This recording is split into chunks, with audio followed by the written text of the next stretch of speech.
Welcome to a Tech Moment on Cannabis Tech. I'm your host, Christina Etter. In this podcast, we take just a few minutes to talk about some of the exciting science and technology that's impacting and changing the cannabis and hemp industries. Now, as our industry starts to inch closer every day to some of these changes at a federal level, one thing that absolutely is going to remain consistent is the importance for maintaining a clean cannabis facility. Now, cultivators are learning that pests go far beyond the little creepy crawlies and the bugs that are in crops, and there's molds and microbials, funguses, bacterias, and viruses that lurk on pretty much every surface in a facility. These types of contaminants aren't just harmful for your yields and for your crops, but they can be harmful for the end consumer as well. So today, I'm super excited to bring back one of our favorite guests for the show and here to discuss the challenges and the importance of integrated pest management in a cannabis cultivation facility. And in terms of biosecurity and contamination is Ellis Smith, who is the chairman and founder of American Cannabis Consulting. And to date, Mr. Smith, along with American Cannabis, has designed and built over 1 million square feet of cultivation space, with another 250,000 square feet under construction. So Ellis, welcome back to the show, and thanks so much for taking time out today. Thanks, Christina, for having me. Super excited to be here again and looking forward to sharing my knowledge today with the audience. Well, this topic is so super important. There's obviously lots of invasive pests that can cause problems in a cannabis facility. But from a health and safety standpoint, Ellis, do you want to just kind of jump in here and talk to us about why this is critical for commercial cannabis growers to be aware of these kinds of hazards? You bet. I mean, end of the day, it's going to impact their bottom line first and foremost. Can they get a product to be passing testing, get into a piece of packaging, and be sold to the market? If so, they can run a sustainable business model. Now, let's back up.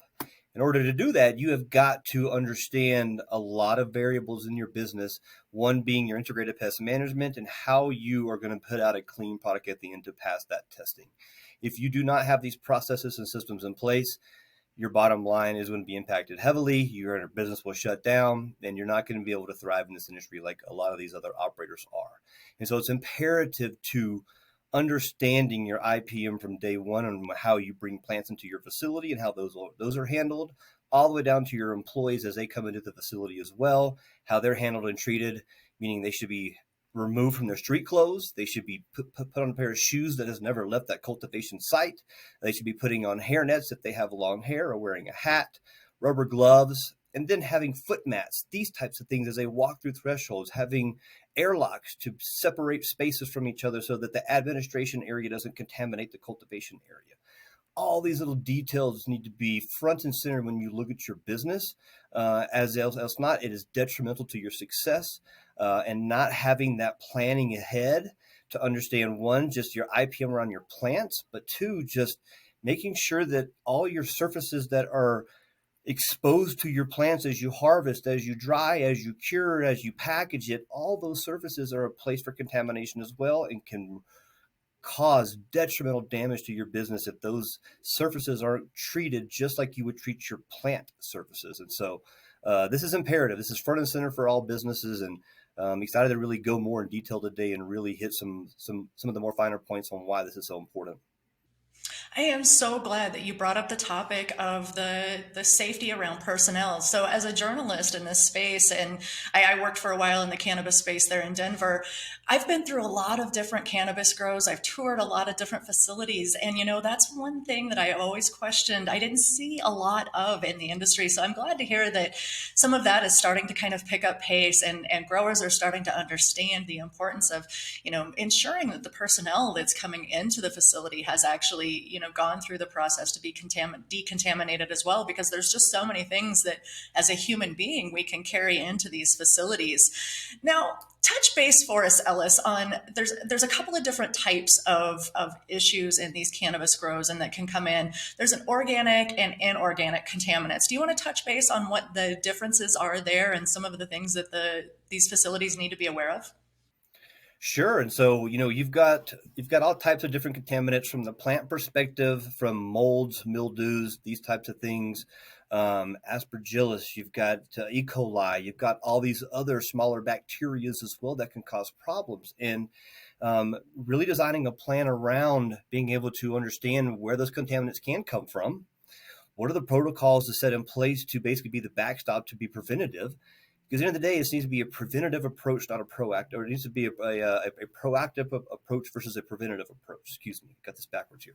And so the goal is to really put these processes and procedures in place to be able to identify where these potentials can break down, and where this can really be detrimental to your business, and ensuring that you have these SOPs in place. You've identified different technologies that can allow you to achieve cleaner results by spraying, by wiping surfaces down, by doing even simple Petri test in vitro, just to do swabs over a countertop and look to see what could be growing. These are simple things that are very, very low budget, that with the right process and procedure and understanding of the strategy of what you're trying to achieve with the data collection, you can really be proactive in understanding what you're up against, how prevalent is it, what is working to knock it down, and you can understand what those tools are, getting real-time data, and really continuing following, improving those processes by collecting that data. But you've got to look at those issues, those E. coli, those aspergillus, these powdery mildews, these botrytis, all these contaminations. They're there. They're front and center. And having your staff knowing that they're usually they're on the front line of bringing those contaminants in. You got to protect yourself against them and having those standards in place. 100%. Now, I love the fact that you're very much emphasizing having this proactive versus a reactive approach. Explain for us why, like if you were explaining to a staff member, for example, in one of the facilities that you manage, why is this IPM so important? What are some of those end results that can actually impact a grow when these contaminants are overlooked or these processes are overlooked by staff? By putting a product out that is contaminated with this stuff, and if a patient or a consumer does get their hands on it, first and foremost, we're concerned about people's health. Having them consume molds, mildews, these types of things is not good for their health. A lot of these people are sick and they're using this for a wellness benefit. And so we got to look at that first and foremost, and how we could be harming the in person. And that plays back to also the types of pest management that we're going to be spraying on these plants as well. This is where I look to use an organic methodology versus a traditional USDA approved list of stuff that we can use, because a lot of the stuff on that list is very harmful to people with cancer, people with autoimmune diseases, these types of things. And for people that are consuming this for wellness, we're doing more damage to them. And so we've got to look at it from that lens first and foremost to understand the impact that these things can have. Obviously, it impacts your bottom line too if you can't pass testing with these things happening. But there's also detrimental effects to the plant health. Let's say you don't have a control over your powdery mildew or botrytis or these types of pathogens or issues that are growing in your space. Your plant can't perform. The plant immunity goes down. It is struggling to survive and just keep photosynthesizing and processing for you to get the end product. And so your production can be detrimented by anywhere from 50, 60, 70, 90%, just because you have these things present and not managed properly. And there's a cascading effect to all of these things. And so you see it's not just one, there's multiple aspects to your business that can be hit by this, from yield to contaminating and getting people sick, impacting your bottom line so you can't make money and sell that product through.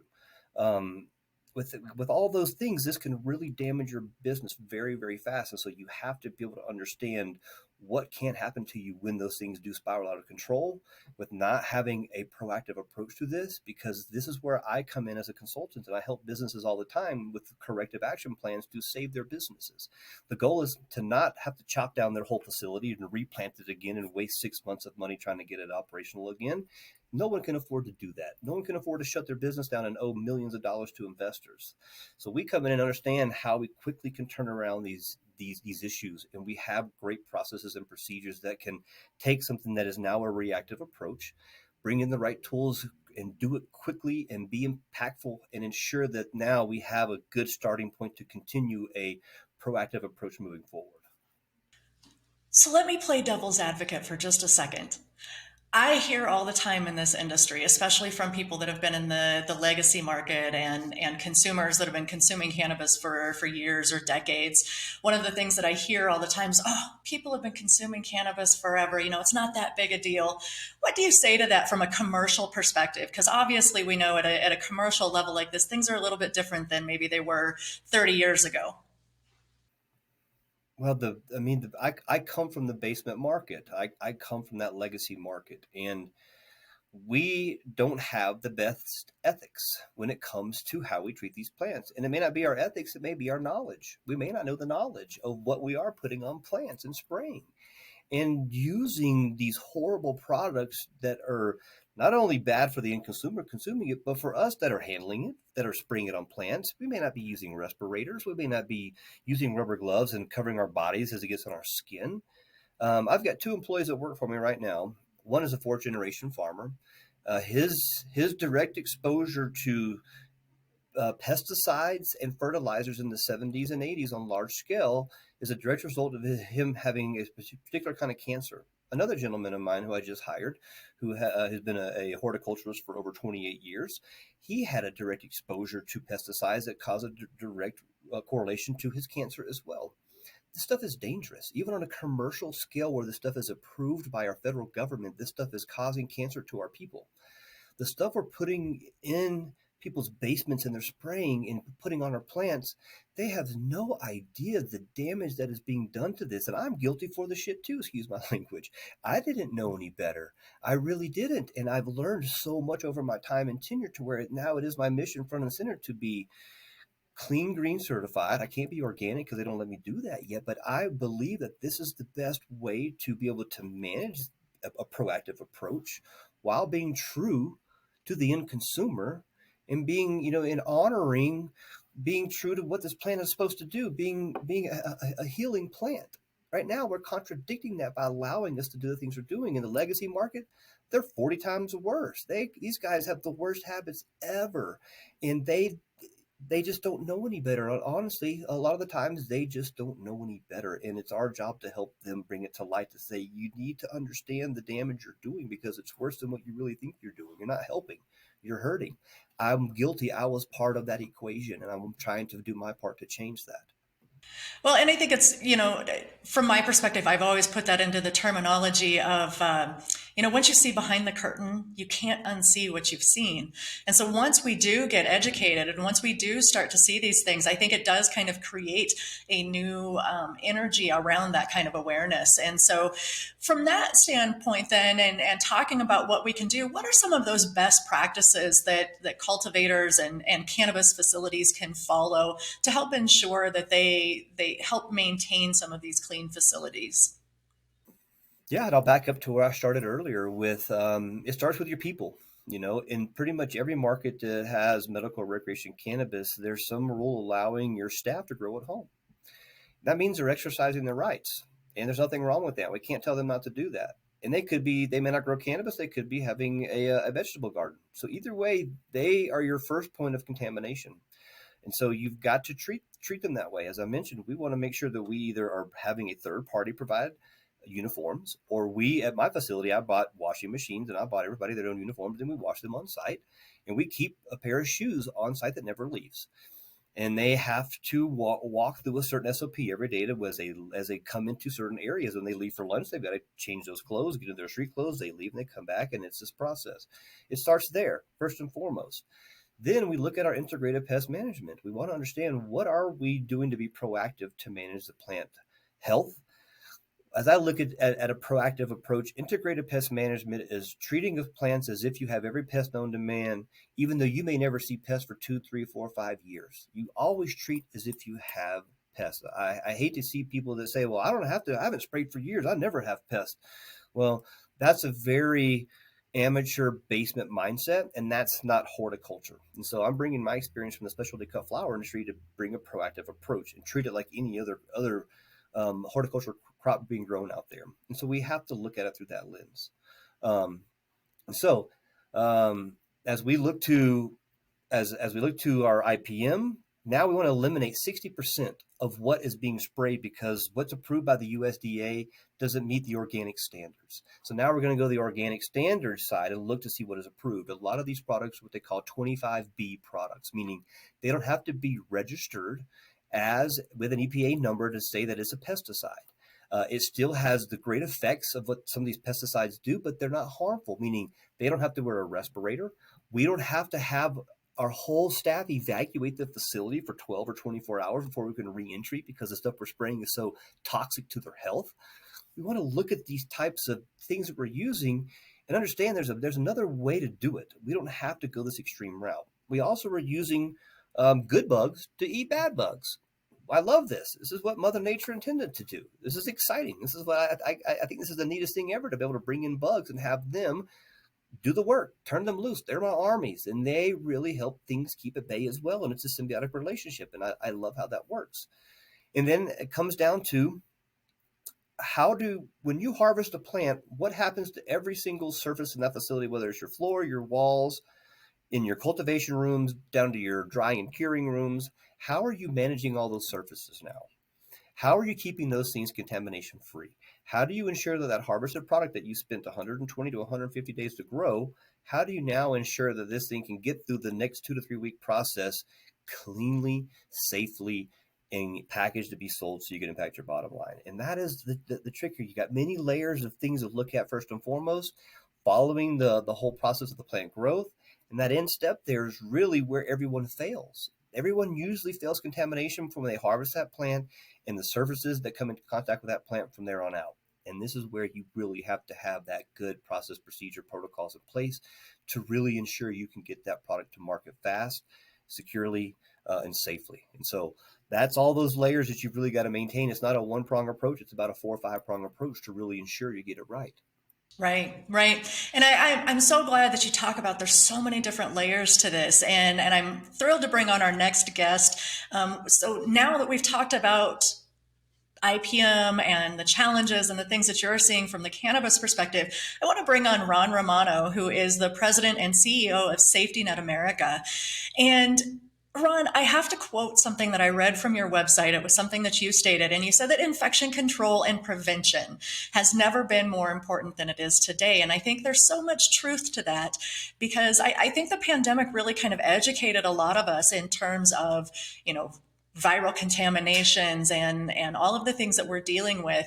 And especially here in the cannabis space too, I think that this is something that's really kind of top of mind. So I'd love to have you tell us a little bit about your background and outside of the cannabis space, what does your technology really offer in terms of decontamination and making sure that we have a clean facility? Oh, absolutely. And thank you, Christina, for what you guys are doing in Ellis. I think communication in this area is so important. And, what we say, our background is really in healthcare. And up until what was going on with COVID-19 and all of the disinfection, we really got off into other areas. But we use the same platform that we use currently in healthcare.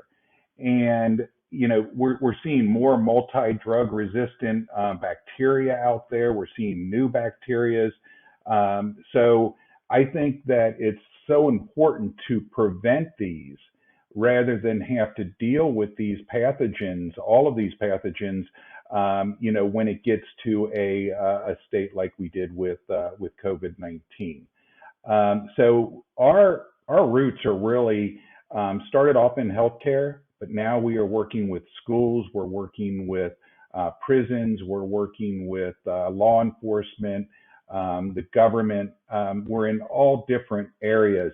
And to your point, Christina, people are really starting to notice why it's so important to wash your hands, to cover your mouth, simple things to cover your mouth when you cough, to disinfect your personal devices, and they're also learning how important surface disinfection is, air disinfection.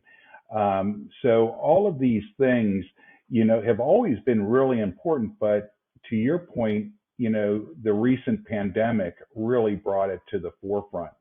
And hopefully people will maintain this now and continue to think prevention, prevention, prevention.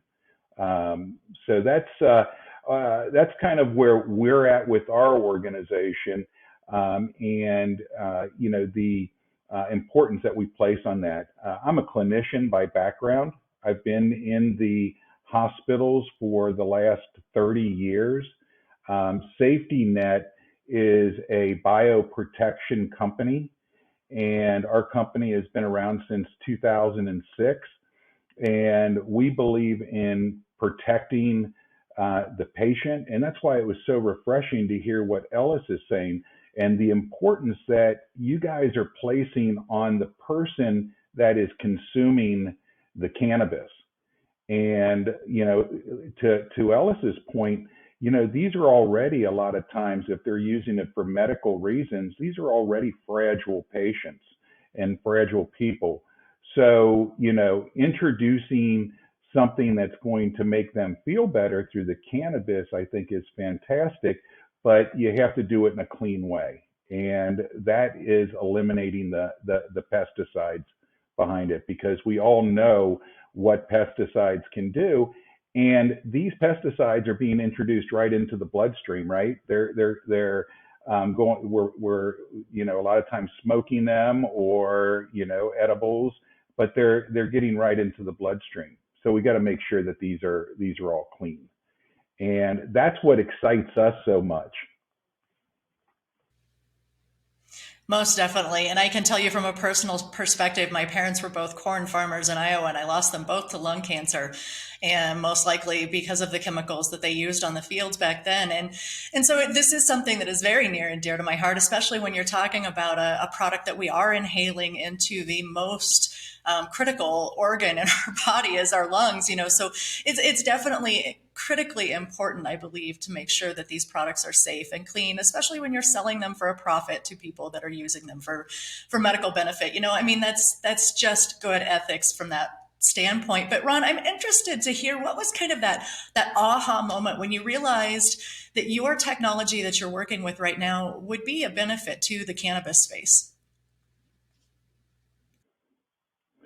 I think it was when we took a real deep look at the products that we vetted, and one of the things that we do is we look for unique products, green products that aren't harmful to the environment, products that aren't harmful to people, the users. And when we were looking at the disinfection products that we use, we saw that there was a lot of crossover from where we could use them at. To give you an example, in the hospitals, a children's hospital, what we spray in there, or what we clean their beds with, or what we clean the instruments with, we don't want those having residual chemicals on there. I've actually seen before where they cleaned the bed and the sheet came off of the bed and was right against the skin of the patient, where they had bad reactions because of the chemicals that were used to clean those beds. So when we took a look at what we're using, what we use, and what we vetted to eliminate the pathogens, and to use different products to give us a residual effect to keep those pathogens away longer, we started looking into the agricultural field. And we also use those same things in agriculture.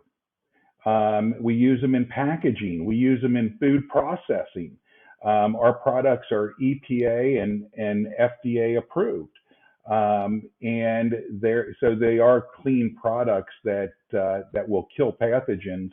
And that was really the aha moment for us, is knowing that so many pesticides were being used in conversations that we had with different individuals like Ellis, and how can we use what we have to kill the pathogens, but give them a clean product. So that was kind of the aha moment. And as we talked to more people like Ellis and you and others, that's where we really said we need to get into this. We need to do this. Fantastic. So now, if you don't mind, I would love for you to go ahead and bring up your presentation and give us a little more detail on how your biosecurity program actually works and how this is going to, or how cannabis cultivators can use this type of program to help with their IPM initiatives that Ellis talked about. Okay, fantastic. Again, we've vetted the best products out there. We feel, and these are tried and true products. They're not new products. They're not products coming from the big manufacturers out there. But if you look at it, the most innovative products that you'll see out there aren't coming from the big manufacturers out there. They're coming from the smaller companies that do the research and perfect the products, and then the big guys end up usually buying those companies. So what we've done is worked with manufacturers out there and have some unique products that we can bring to market.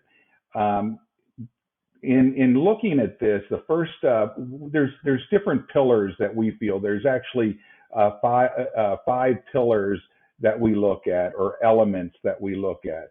And the first one is something that Ellis talked about right out of the gate, and that's personnel compliance, is what we call it. And basically that's the person coming into the facility. If you compare that to the hospital, hospital acquired infections are community based. They're being brought into the hospitals. They're brought into the nursing homes. They're not starting in those places. This is the same. Our biosecurity program is very similar to the way that we treat biosecurity in healthcare. And it starts with that person coming into the facility. And the second pillar or element is surface disinfection, hard surface disinfection.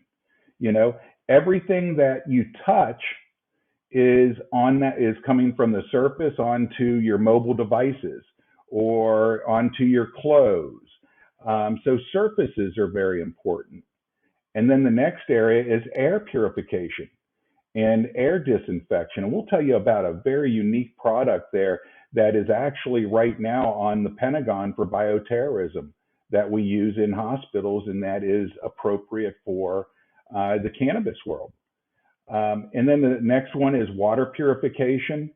And then basically we're going to talk about choosing the right tools. What are the right tools? What are those tools that we have vetted that we feel are the best tools for the industry?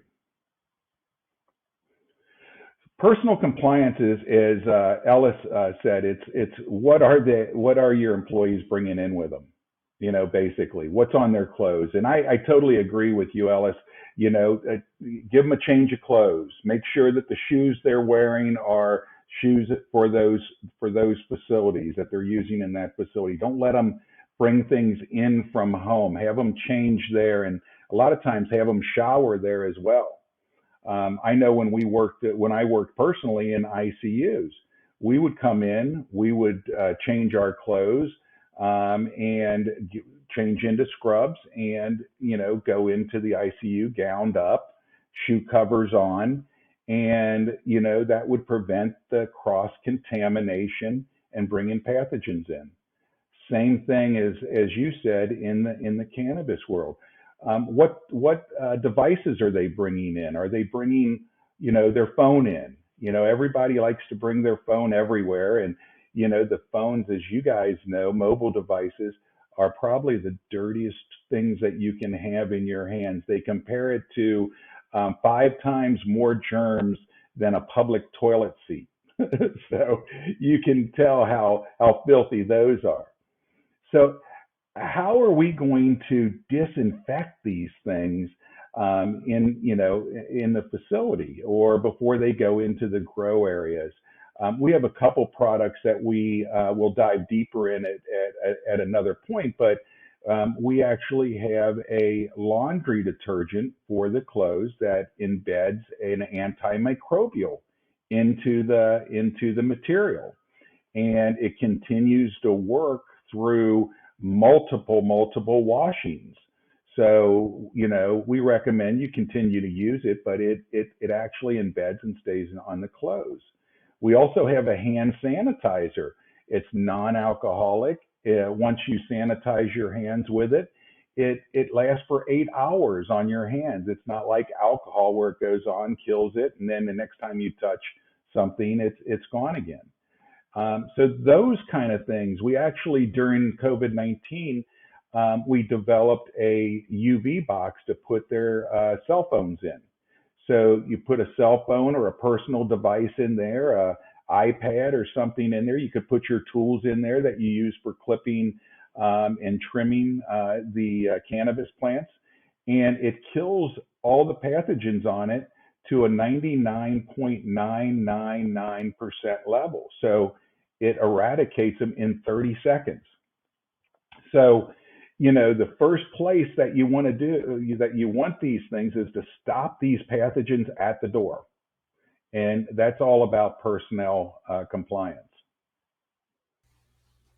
So can I interject here real quick? And just, I want to bring this back to Ellis for just a second.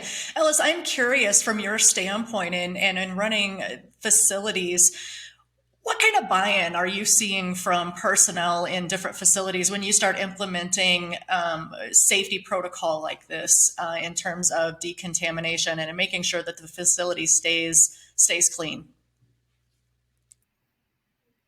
Sure. So very sophisticated markets, it's a non-negotiable. It's expected, and you don't hear any pushback. Like, for instance, in the Canadian market run by Health Canada, day one it's been like that, and it's an expectation. You go into these very limited markets like Massachusetts, even Florida, these places where you've got big dollars, big investments. These folks, non-negotiable. It's expected. Now, let's take a step back. Let's look at places like Colorado, California, Oklahoma, this bra industry. Okay, it's that mindset where you've got this basement mentality is what I call it, and these guys are hard to adapt to change. You get pushed back like crazy. Why do we got to wear these uniforms? I like my street clothes, blah blah blah blah. But tell them, hey, that's fine, you can go work somewhere else if you want to, but this is the standard we bring here. You guys are my, you're who I'm fighting against. You're the ones that are causing all the problems in here. I'm just protecting my business against you. They may not like that. They get pushed back. There's the door. This is the standard. And I'm trying to raise that bar in a lot of these markets that are still playing in this old mentality. And so, yeah, you get a lot of pushback in some markets, and others it's expected, and you don't even think twice about it. Thank you. Thank you for that. Ron, I'll let you go ahead and continue with your presentation. I just wanted to get his insight on that particular note. Yeah, no, that's fantastic, and we're seeing the same and hearing the same thing, Ellis. And it's no different even in the healthcare system. You have some that buy into the prevention and they're all about that, and you have others that say, hey, we'll address it when it happens. Obviously, again, we all believe in prevention. The next area that we like to address is surface disinfection. And, also what's on the surfaces, what's circulating in the air. Whatever's circulating in the air is going to eventually end up on your surfaces. And so you need to take care of both of those areas. One of the products that we were very enthusiastic about, and it's a great product. It's an antimicrobial. It will last on surfaces for 90 days and continue to kill pathogens on those surfaces.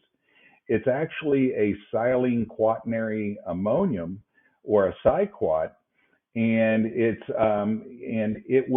forms a shield on the surface. You can spray it on the walls. It's a non-leaching product, and you can spray it on the walls, the ceilings, and it actually does two things. It pulls the pathogens to the surface and basically impels them with the little spikes that are on there. If you look look at this a surface, when you apply this with an electron microscope, you can see the little spikes all over the surface, and it's totally transparent.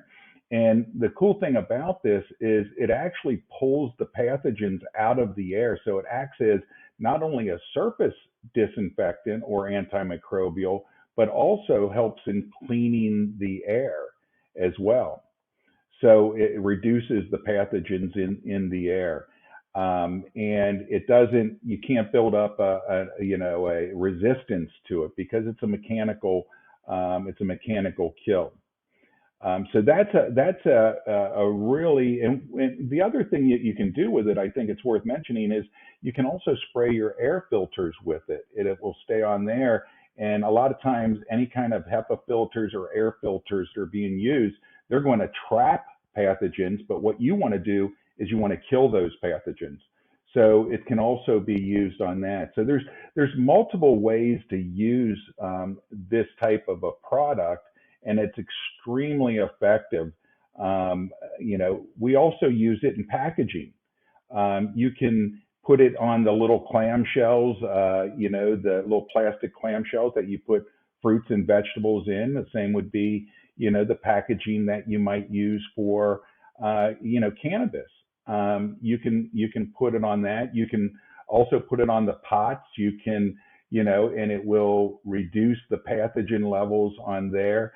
So what it's great at doing is reducing and keeping the pathogen level down well below a dangerous level.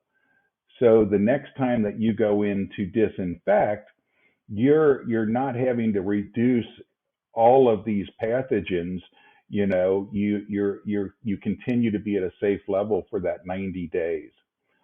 So it is environmentally friendly. It's non-toxic. It's non-leaching. It's hypoallergenic. It's a very, very safe product to use in your facilities.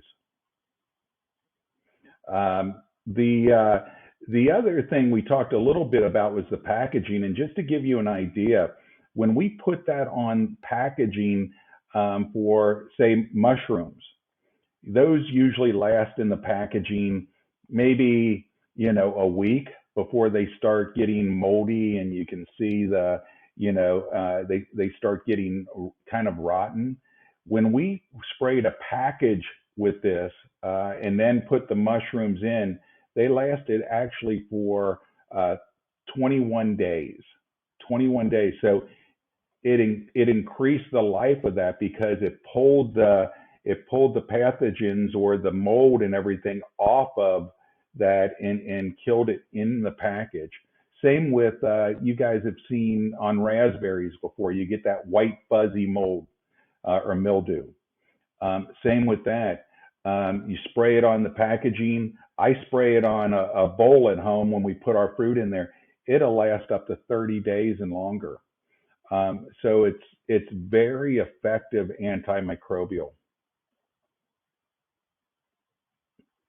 The other part of our disinfection is something called hypochlorous acid or hypochlorous solution, or some people call it e-water. And it has several different functions. The first one is that it can be used as a surface disinfection. It's a neutral solution, and it's great against the white powdery mildew, funguses, all types of molds. It's effective against that. It also is used in hydroponics for water purification, and it also enhances the growth of the plants. It will enhance the flowers on the plants when you use it to irrigate with. You use different levels of strengths for it, and it can actually be made in it's a hypochlorous generator. So you can make it right there in your facility. It's not like you have to buy gallon jugs of it or totes or anything like that. You can, but you can also produce it very inexpensively. So it's a great disinfectant, but it has so many other properties that are beneficial in eliminating the molds and funguses and mildews and things like that on the plant. It can be sprayed directly on the plant as well. So it's safe to spray on the plants. It's actually through FIFRA, I believe it is. It's the active ingredient in it is a sodium chloride, and it's exempt, so you can use it directly on the plants. So really, to review that thing about with the hypochlorous acid, it is, and when you say hypochlorous acid, you think acid. Oh boy, that must be really bad. But again, it's a neutral solution. We actually fog rooms with it in hospitals. We'll fog an OR before the surgeries, or we'll fog a patient's room. And you can walk right into that room immediately afterwards. So it's that safe. So the things that I like about that is, again, growth enhancement. It increases production and more and larger fruit on the plants.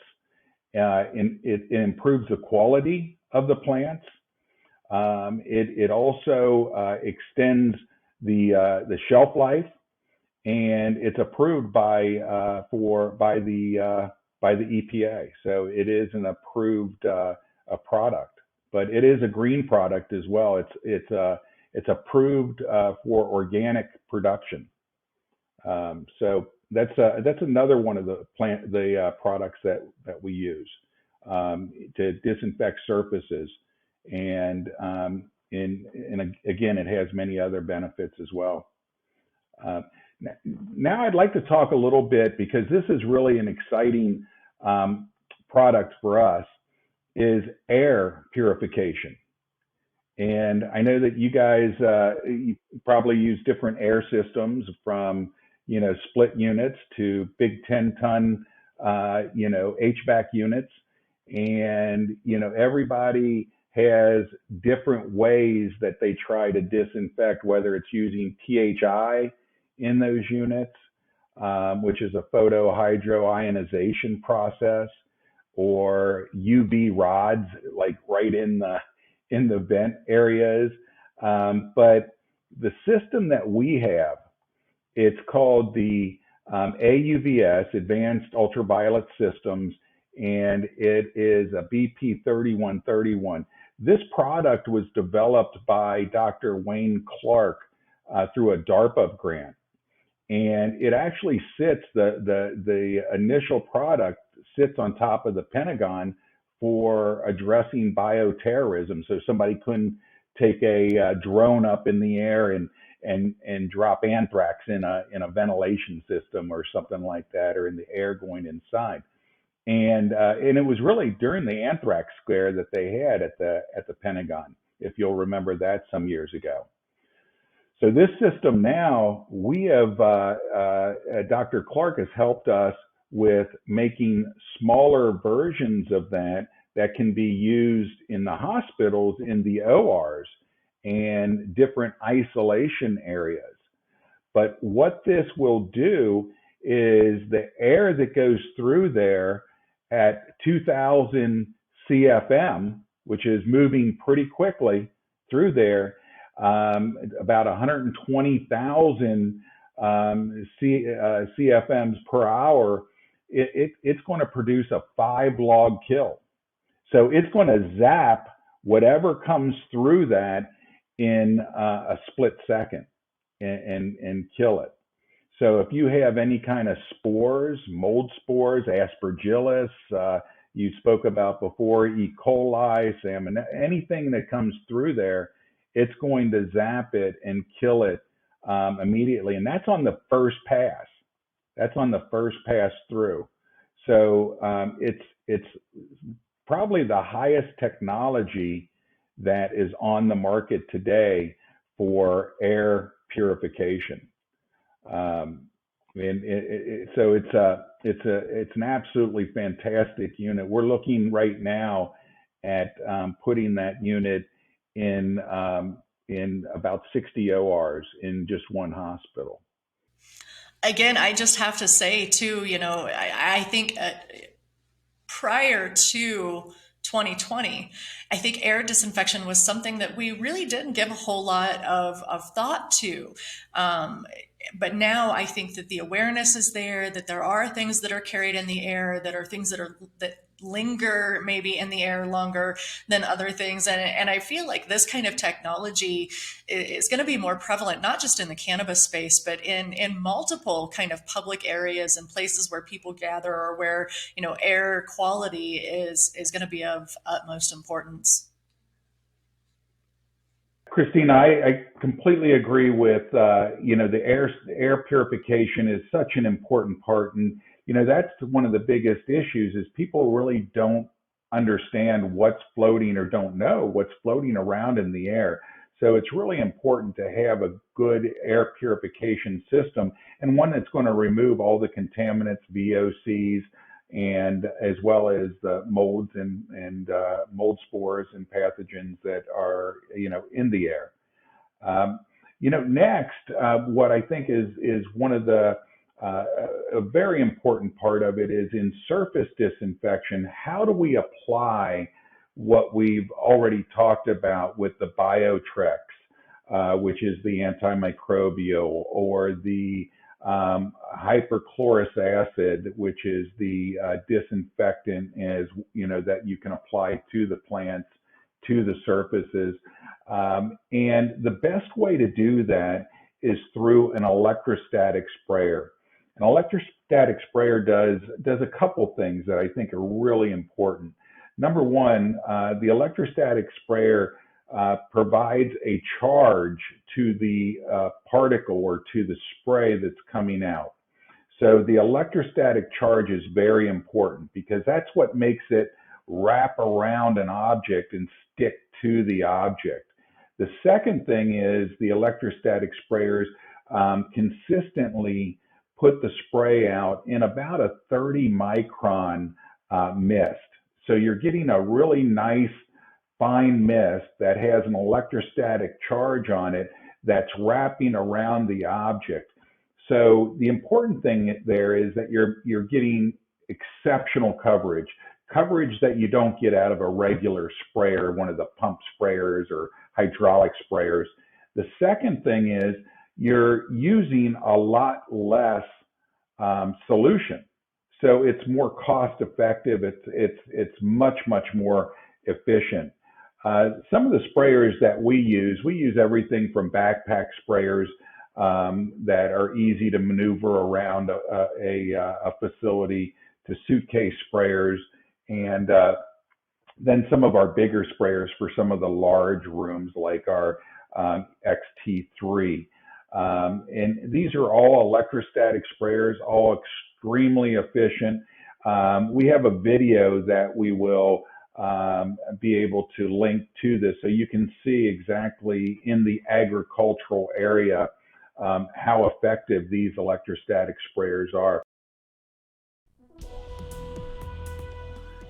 For many years, there were no real choices in spraying technology.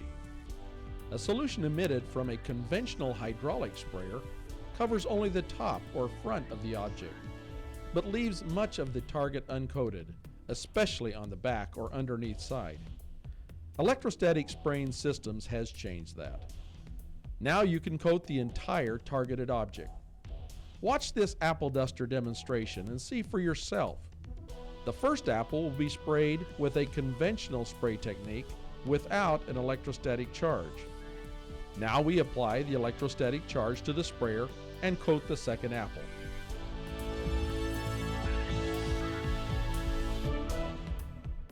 Which would you prefer?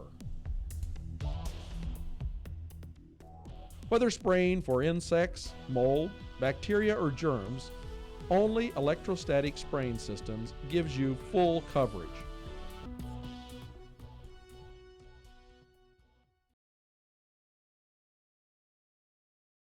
And just one thing to note is really even before healthcare, these electrostatic sprayers started off in the agricultural area. Actually, they first started off in painting cars and different things and being able to put a nice even coat on them.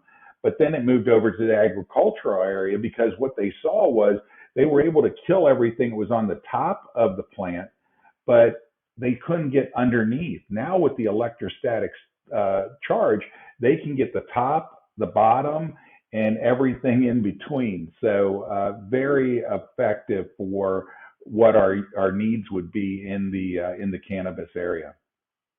That's absolutely fascinating. And, I'm so glad that you went through the various areas that you work with, because there are just so many potential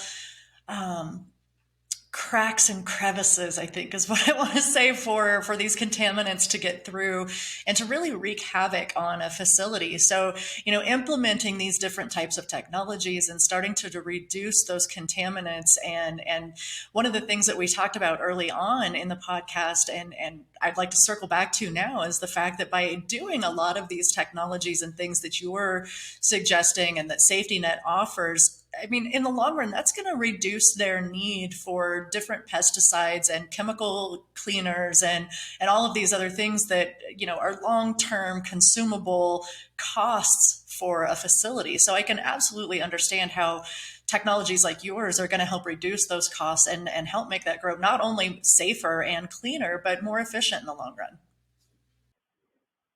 Yeah, absolutely. And we all know, to Ellis's point earlier, there's really not a silver bullet that is going to do everything. It's about having multiple solutions to address all of those different areas of surface disinfection, small device disinfection, air and water disinfection and purification. So all of those things together are going to provide the best solution for the healthiest product that can be put on the market when it comes to cannabis.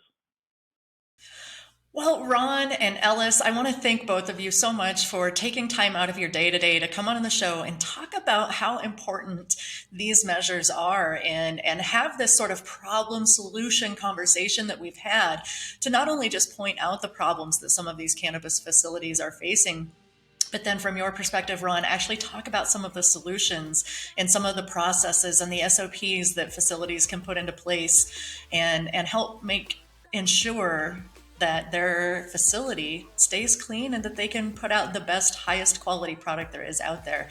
So again, guys, thank you so much for taking the time out today. And we look forward to talking to you again and continuing this conversation in the next couple months.